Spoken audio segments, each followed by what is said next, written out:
coast to coast, direct from Austin. You're listening to the Alex Jones Broadcasting Network.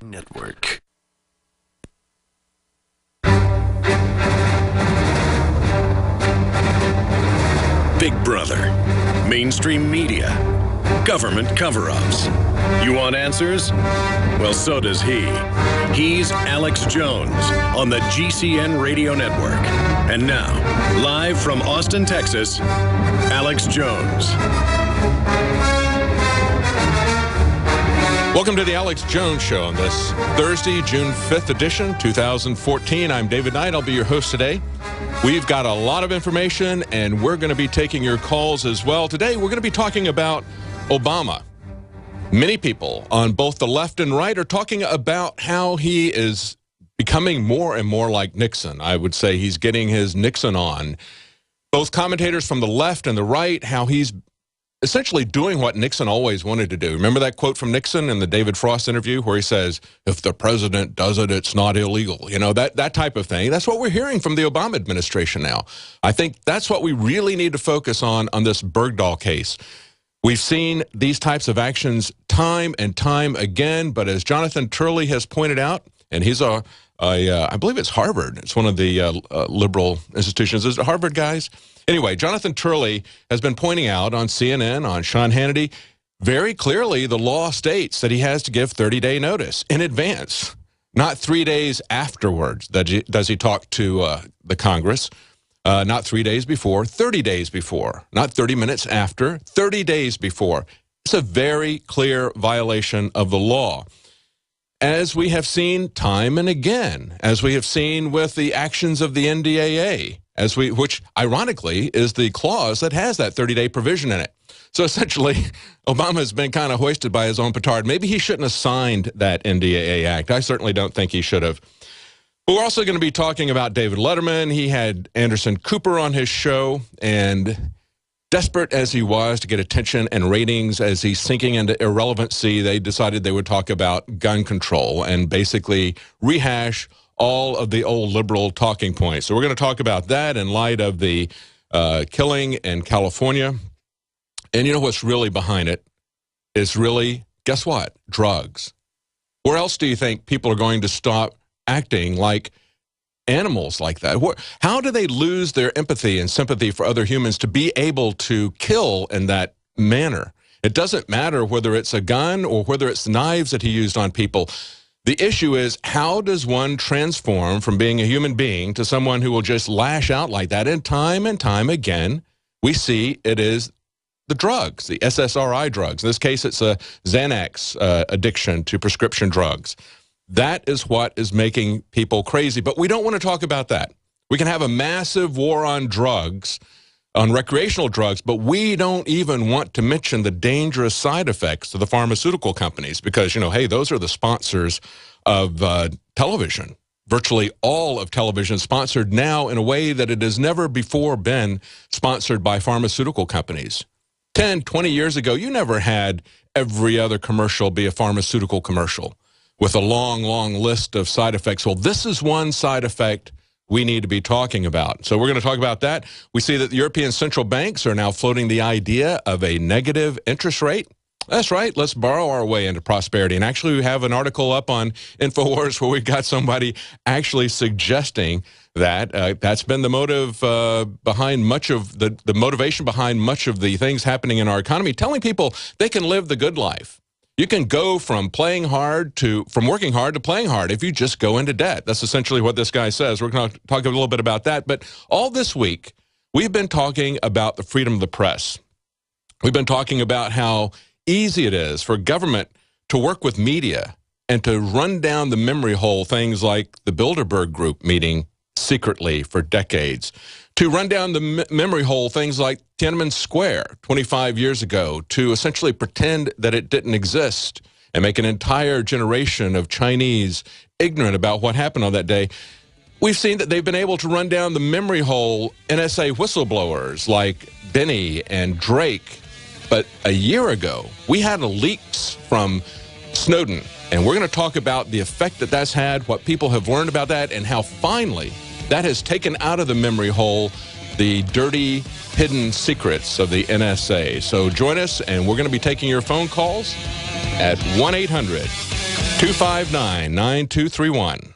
This is Scottish John for Infowars.com. I know that most of you here in this commercial already know about the New World Order, eugenics, and all the other issues covered here at Infowars. The question is, do your friends and family know? If not, then I want to know why. Oh, I know it's tough to talk about this with some people. They might call you names, or they just want to talk about sports or soap operas. I say, so what? There's a battle going on out there right now. The ammunition is information, and the soldiers are you. It's time to transform your game from passive listener to active participant. We from Scotland have had our skin in this game for the greater part of the last 1,000 years, and I'm still fighting. If we don't all stand up right now, we're going to lose everything. The Infowar is worldwide. Tell your friends about Infowars and let them know that Infowars doesn't print bull. It's real journalism and news backed up by documented fact. Step up and take your friends and family to Infowars.com, PrisonPlanet.tv and PlanetInfowars.com. The truth will set them free.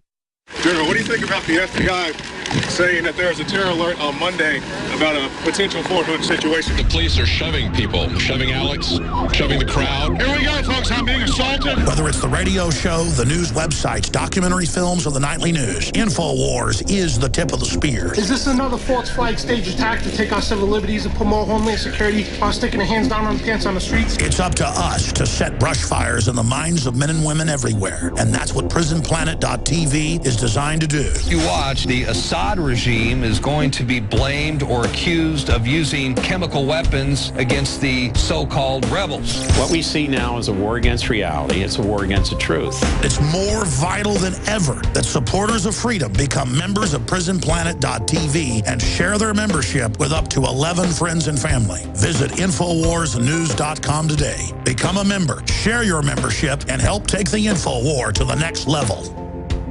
I don't know what it is. Ralph just won't pay any attention to me. When he comes home from work, all he ever does is play video games and go to sleep. It's like I don't even exist. Oh, Betty, that's just awful. Does this seem familiar? If the answer to this question is yes, then listen carefully. Toxic pesticides, GMO foods and additives, BPA plastics, contaminated water supplies. Many of these toxic additives are deliberately engineered to attack and weaken human masculinity. It's part of the eugenics population control movement. Look it up. If men are more interested in online gaming than they are in their wives, a serious population crisis is soon to follow. Energize the man in your life with Super Male Vitality from InfoWarsLife.com. It's designed to aid the body in ways that help invigorate your natural systems without artificial testosterone, completely free of GMOs, harmful additives, gluten, and is made right here in the USA. Get your Super Male Vitality right now at InfoWarsLife.com or call 1-888-253-3139.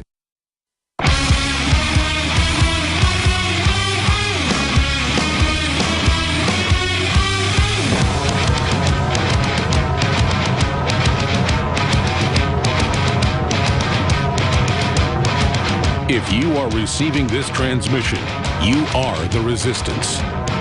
Live from the Infowars.com studios, it's Alex Jones.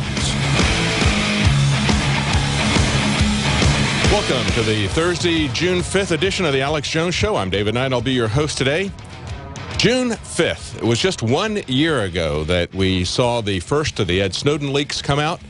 You know, prior to that, even though we had been talking about it for a very long time, even though we had had very high-ranking NSA whistleblowers, people like William Binney and Drake, who had come out and warned us what was happening in the wake of 2001 readjustment of the entire NSA structure to essentially take spying that they had been doing abroad and essentially turn that agency inward on the American people in a dragnet surveillance.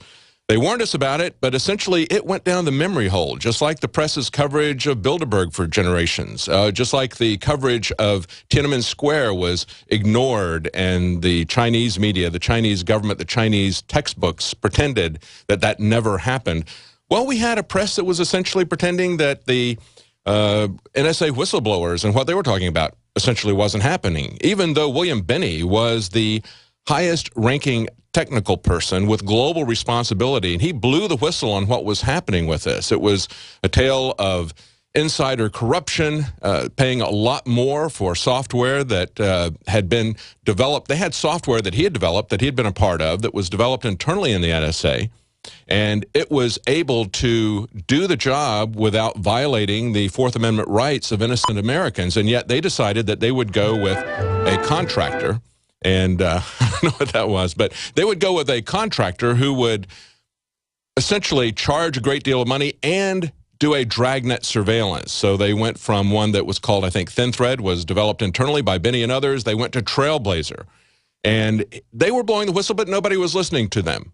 Fortunately, when the Snowden documents came out, it's almost now become a passé meme within the last year. It's hard to believe that it's only been a year. There's been so much information that has leaked out about these leaks. So we're going to be talking about that and talking about the fact that there is more than one way to destroy our personal freedoms, our freedom of speech, and what's going on with the internet. And the internet is under attack from a variety of different angles.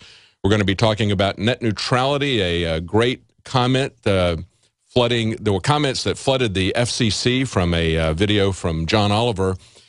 And that's what we need to see. We need to see people from both the left and the right who have serious disagreements on many things, but we have to come together to agree that we're not going to live under a police state. Yet we see with people like David Letterman and Anderson Cooper from CNN, as they got together on the David Letterman show, they started pushing this left-right paradigm, trying to use the Elliot Rodgers murders as an excuse for gun confiscation from innocent, law-abiding, responsible gun owners. And here's what they had to say, a little bit of it. To improve, not eliminate guns, how to improve this. But now we've just become inured to this. People are shot and killed each and every day by private handgun ownership. You can't tell me this is an insoluble problem. Well, it's certainly, I mean, at this point, it seems a problem that America isn't ready to tackle or isn't willing to tackle. I mean, I think people are shot and killed every day by people having private handguns.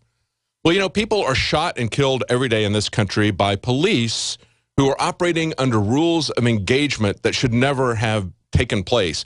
They're being prompted by the federal government to shoot first. That's actually the curriculum that they have in New Mexico, the State Police Academy.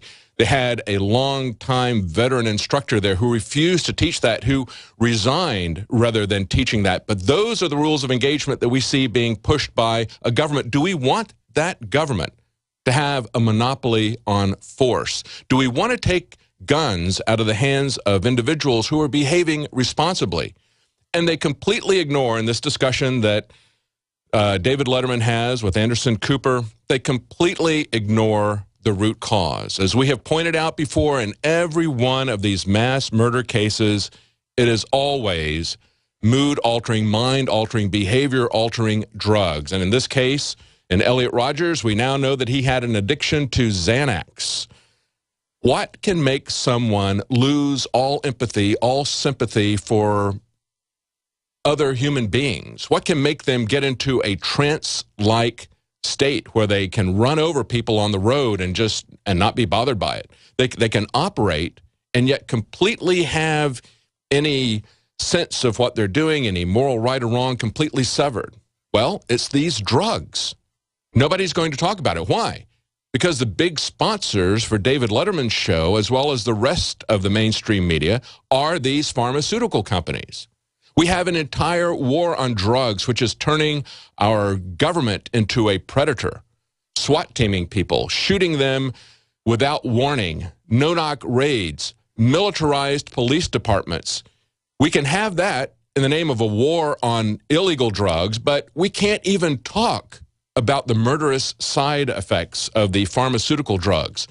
That was when they cut Alex Jones off immediately when he went on to Piers Morgan. He could say pretty much anything he wanted to about Piers Morgan and guns, but when he got onto the murder-suicide pills, they basically did not bring him back in the next segment. Why? Because that's where they get most of their money. And I want to move on from that to the other big story that's breaking today. Of course, everyone is talking about Bo Bergdahl and this prisoner exchange.